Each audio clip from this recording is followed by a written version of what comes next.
Hello and welcome to Newsroom Series today. I'm Olumide Macaulay. Thank you so much for joining us. The South-South region of the country is known amongst many other things for being a destination point for the oil and gas sector. It's also where we'll be focusing for today's program.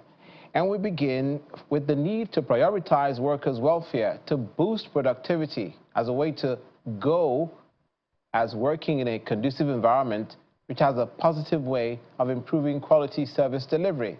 That was evident in Calabar, the Cross River State capital, where Governor Basio II has given a complete facelift to the governor's office, which was in a deplorable condition for years, although work is near completion. This used to be what the Cross River State Governor's office looked like before the administration of Governor Basio II. And upon assumption of office, Governor II saw the need to rebrand the structure. According to him, the best course of action is to preserve the original structure while updating it to meet modern standards. The renovation work was projected to not only improve the aesthetics, but also make it a more comfortable and efficient space for staff to carry out their daily task. A few months after the contract was awarded, the Cross River State Governor's office now wears a look brand new. The Chief of Staff to the Governor is here to inspect the progress of work done so far. We go around, all the facilities, all the rooms, everywhere is standard, and the standard of work is very fantastic. And we are happy that once one art structure of the governor's office has become a brand new edifice that's, is a standard for any state to have as a governor's office complex. The special advisor to the governor on projects, program monitoring and evaluation speaks highly of the technology deployed to power the renovation work introduced to the governor's office. Series of paint year in and year out. That was the renovation done. But here today, you have everything brand new. What was here was just the carcass. Everything was taken out. It was just block work. So from the wiring to the air condition to the POP, everything here is new, done, and when you go in, you enjoy ambience. We have very quality furnitures, quality work done here. Evidently satisfied with the delivery, the state's deputy governor expresses confidence that the project will stand the test of time. If you can see, it is right behind me. That's not the presidential villa, it's the governor's office. And you can see it's getting a new look.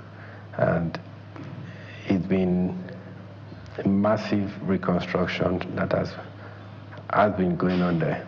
And I'm happy that it's coming to the end, that we get the best being done in those places.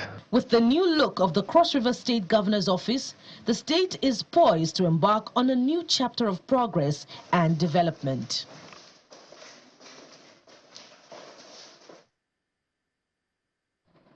The Edo State government says it's determined to ensure businesses thrive in the state and foreign investors enjoy a secure environment conducive to productive operations.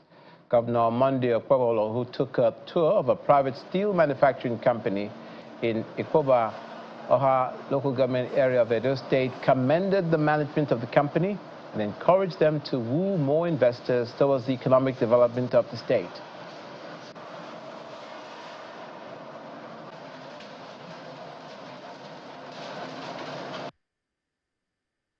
This is like China in Nigeria. So our support is to provide them with security and enabling environment for them to strive. We have promised them we will support them in whatever way. They are doing very well here. I've gone around the factory, see what they are producing, from ebo iron to steel. They are helping in development, providing jobs for our people. I also urge them to bring more investors to us I will pay a visit to the Chinese ambassador to attract more investors to Edo State. We already learned that this government and this governor is very hard-working governor. And as a company, we bring more Chinese investors to this state to develop the economic and to contribute to the prosperity of this state. The Managing Director, Niger Delta Development Commission, Samuel Ogwuku, says the interventionist agency will soon begin the construction of solar-powered pipe-borne water across rural communities in the oil-rich region. He said the project, which is environmentally friendly, will give rural communities access to portable drinking water and reduce health challenges that come with the consumption of contaminated water.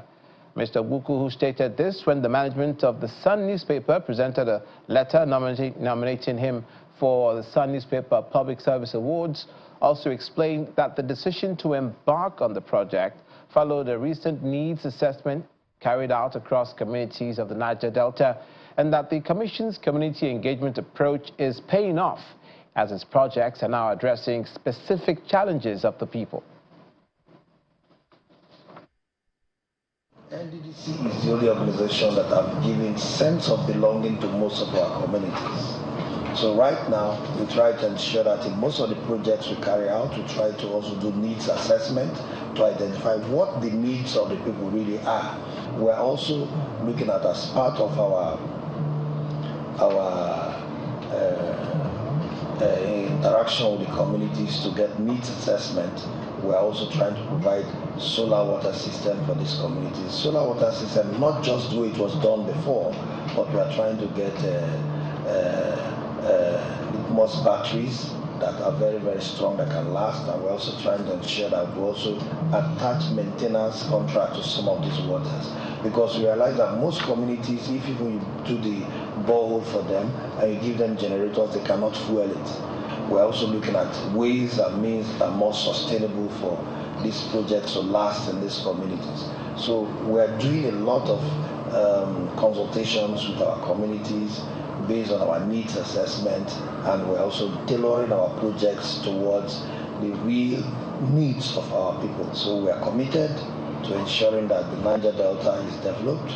We are committed to ensuring that we change the narrative.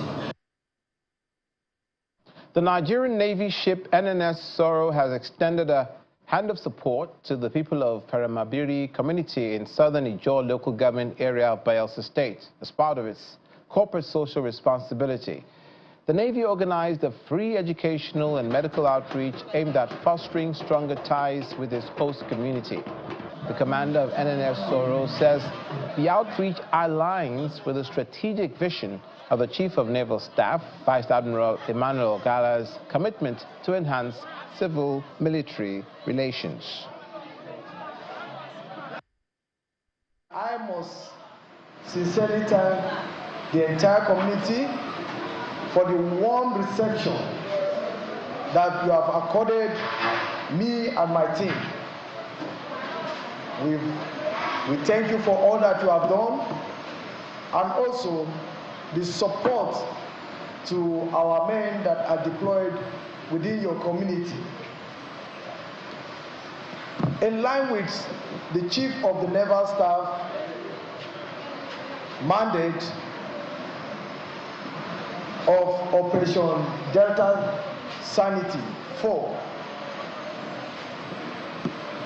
the Chief Vice Admiral Emmanuel Ogala directed us to always reach out to our host communities so as to establish a cordial relationship with the community, and in return, the community will assist us and support us in our operations that we have witnessed in Peramabiri community. Meanwhile, the paramount ruler of Peramabiri community, King Wisdom Ogedike, commends the Navy for the initiative, saying that in his 73 years, he's never seen such a gesture from a security agency. I thank the Navy for this initiative, and from the time of my youth age till today, we have not seen anything of this sort neither from the Navy nor from the Army or from Air Force of the Nigerian forces to carry out such kind of initiative. This is the first of its kind. Meanwhile, the Rivers State governor has hailed the impact of the Nigerian Navy in maintaining peace and fostering ties amongst communities in the state. Governor Okpebholo, who was represented by the Commissioner for Health, made the call at Enugu Eleme while speaking during the Navy Training Command Medical and Education Rhapsody in the community. Our correspondent Charles Operum reports. As part of the end-of-year activities, 2 of the naval formations domiciled in Rivers State have embarked on medical and educational rhapsodies to communities in the state. The Naval Training Command, Ibubu, in Eleme local government, is providing some medical and educational materials and assistance to the community, and the commander has words of praise for the governor. Our initial thought of having a medical rhapsody day can be said to be a noble one. But no initiative of including an educational outreach is a pointer to the importance of medical care and education for human survival and development. The free materials to the students of community secondary school is to support the future leaders of the community, the state, and our nation. Speaking on behalf of the governor, the Commissioner for Health thanks the Navy for its work in securing the state and providing succor to the community through different intervention programs. His Excellency is particularly glad with current developments at Okpebholo and is pleased with this show from the Naval Training Command. The Nigerian Navy has been pivotal to the peace and stability of Rivers State. Elsewhere, the Nigerian Navy ship Pathfinder have also provided medical assistance to an estimated 2,000 people in Okpebholo and Rumolumeni communities. The commander points out that this is part of the non-kinetic process of Operation Delta Sanity 4.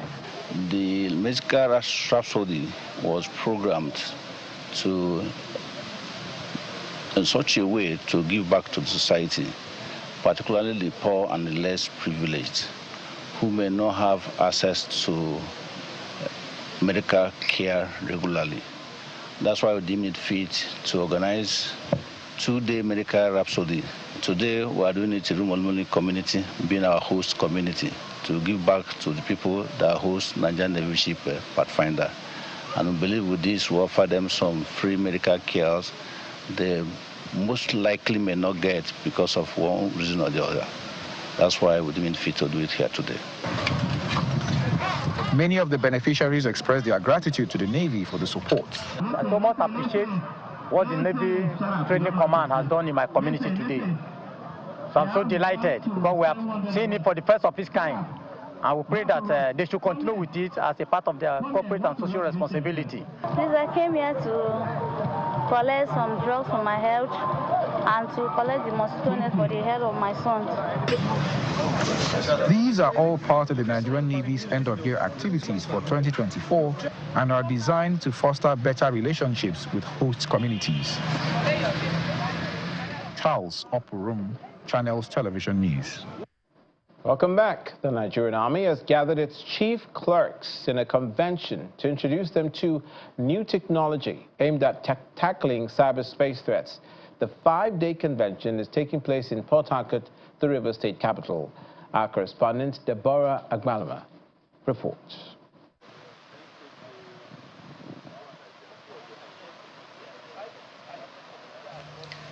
This year's theme for the 5-day convention is enhancing the capacity of Nigerian Army chief clerks in office management through effective employment of information and computer technology.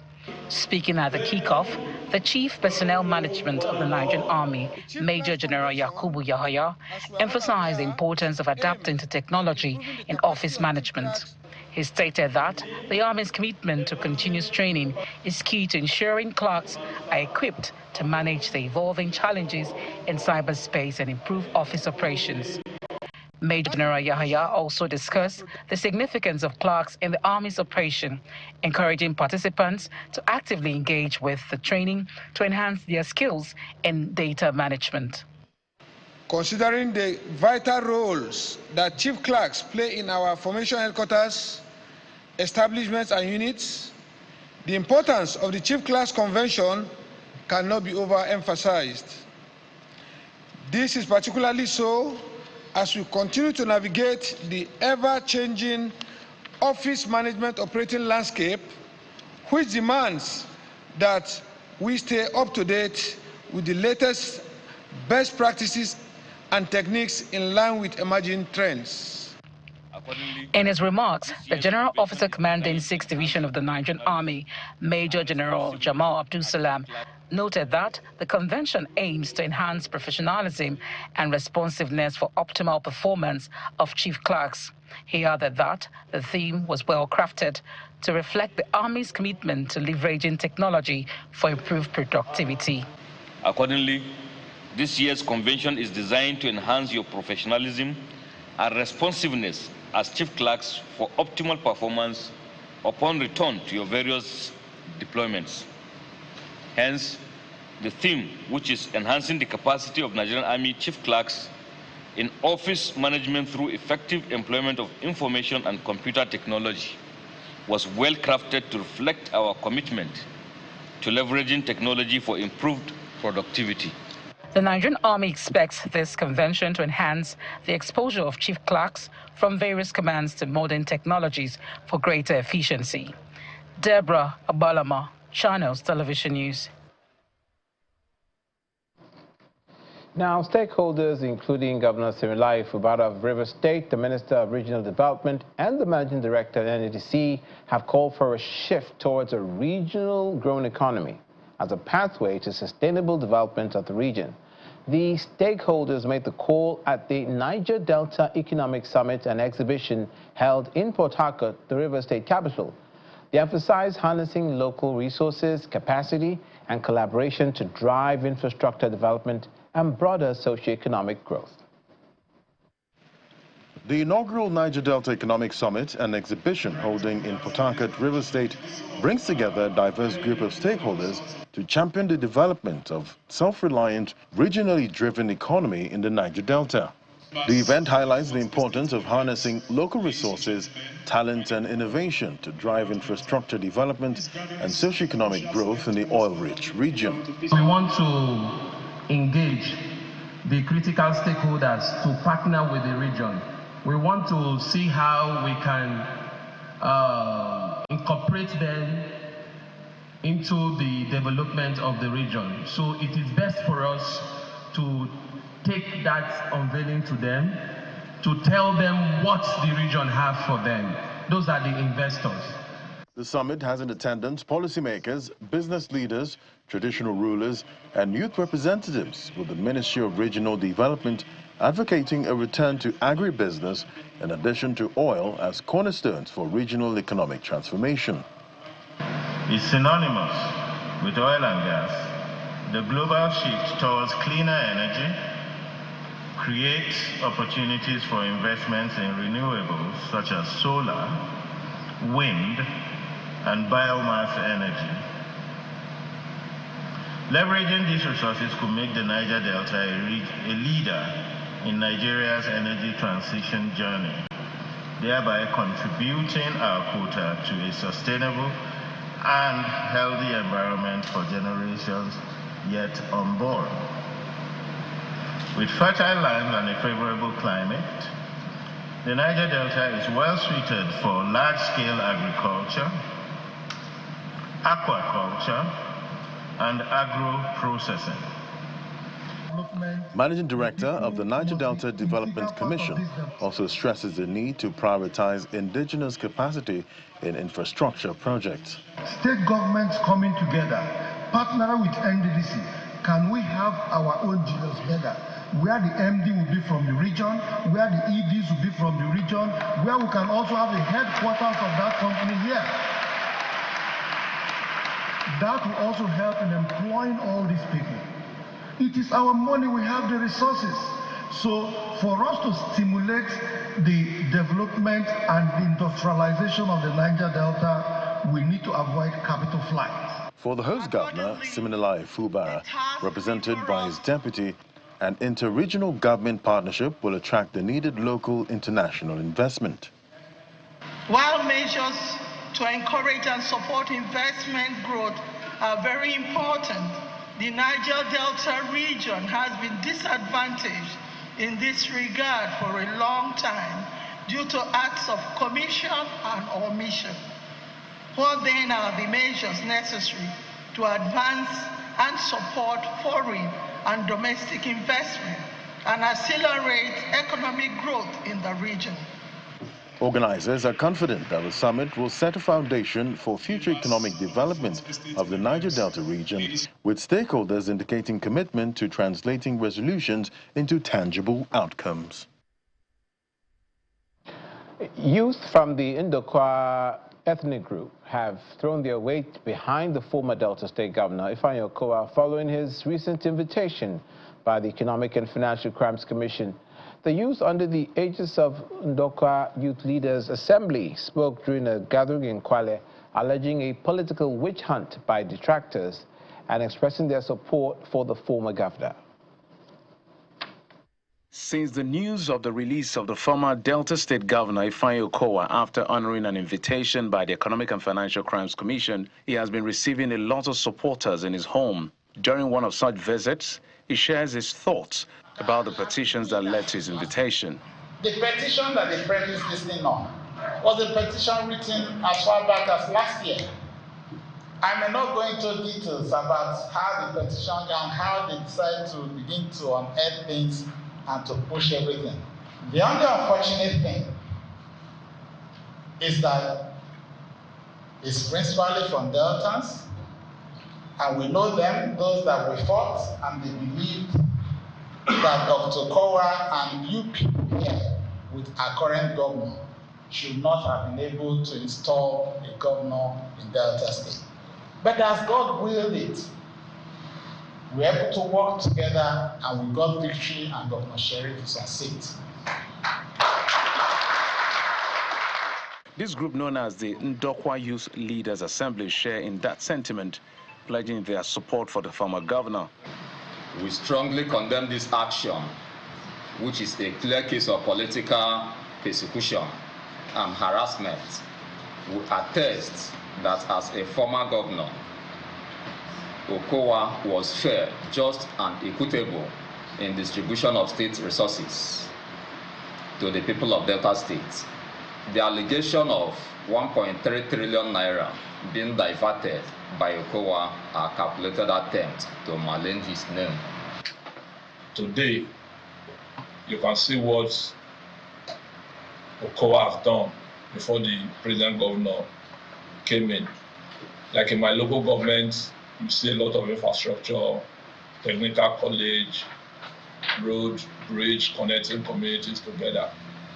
And all these things have been put in place by Senator Dr. Okha. And when you see his statement, you know that money that came into Delta State during his tenure is 2.something trillion. And you say man now diverted 1.something trillion. It is outrageous. They acknowledge Dr. Okha's role in peace building during his tenure and advise it must be sustained. Okha, that I know, is a peacemaker. He's a peacemaker. And we ought to, as Deltas, we ought to follow his lead and maintain that peace, or to sustain that peace. So I don't see the reason why we fight each other or fight the former governor. After highlighting Mr. Okha's legacy, the group notes that he had made good strides in education, healthcare, and infrastructure development of the state as they advocate for justice and fairness. Finally, Akwa Ibom State Governor Omo Eno has expressed appreciation to Nigerians for the demonstration of love and support for their family following the death of his wife and First Lady of the state, Mrs. Patience Omo Eno. In a statewide broadcast titled Homegoing of the First Lady of Akwa Ibom State, Patience Omo Eno, the governor thanked President Tinubu and his wife, Mrs. Oluremi Tinubu, the National Assembly, state governors, and everyone for their support for him and his family during their moment of grief. He stated his commitment to improve the fortunes of the people of Akwa Ibom State and make life better for them in line with the Arise agenda of the administration. On the payment of the new minimum wage, the governor gave assurances saying that he's committed to paying 80,000 naira minimum wage as soon as the ongoing verification of staff is concluded. He also announced the approval of the 13th month salary for civil servants. Last Friday, November 29th, 2024, the mortal remains of my dear wife and First Lady of our state, Her Excellency Pastor Mrs. Patience Oluwakemi Omo Eno, were laid to rest in my village, Ikpoba, Newsroom local government area. On behalf of the members of my family, I wish to thank everyone who stood by us during the difficult time of our bereavement. I am particularly grateful to the President and Commander-in-Chief of the Armed Forces of the Federal Republic of Nigeria, His Excellency Bola Ahmed Tinubu, GCFR, and his beloved wife and the First Lady of the nation, Distinguished Senator Oluremi Tinubu, CON, for their visits, phone calls, and support all through the period of this tragic loss. Remain dedicated to serving you, my dear people, to the best of our abilities. We have announced our intention to pay the 80,000 naira minimum wage and we remain dedicated to doing exactly that. But I appeal to our labor leaders to work with us to expeditiously complete the verification exercise currently ongoing. We will thereafter begin the payment of the new minimum wage. As a sign of good gesture on our part, I've authorized the release of the 13th month's salary, otherwise known as a number, to be paid to all public service workers, aimed at bringing further joy during this Yuletide period. Thank you so much, and God bless us all. Merry Christmas in advance. And that's where we leave it on Newsroom Series today. Thank you for watching. I'm Olumide Macaulay.